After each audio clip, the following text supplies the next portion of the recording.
Tai Lietuvos Šaulių sąjungos vaidmuo šiame hakatone, kad mes jį darome kartu su Kauno Techu. Nes Šaulių sąjungoje yra daug žmonių, kurie atėję yra su karinė patirtimi, yra mokslininkai, yra tie žmonės, kurie atėję iš biznio ir visą tą sujungus, tai mes gauname pakankamai gerus produktus, kurie po to prisideda prie gynybos pramonės stiprinimo.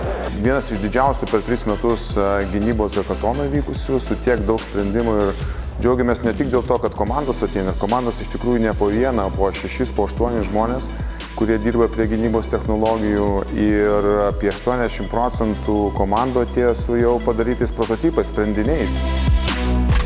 Emocija yra pakylėta, žinoma, kaip gavus tokią pinigų sumą, beveik gavus jaučiamės puikiai.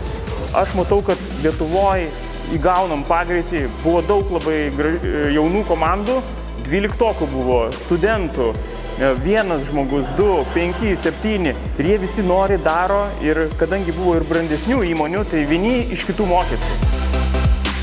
Smagu matyti, kad kai kurie dar tik tais atrodo pirmi su idėja atėjo, kai kurie jau atsineša kažkokį maketą, prototipą, kurį nori pritaikyti, patobulinti pagal tai, kad kuo efektyviau, kuo veiksmingiau būtų išnaudotas ir pasiektas tas galutinis tikslas.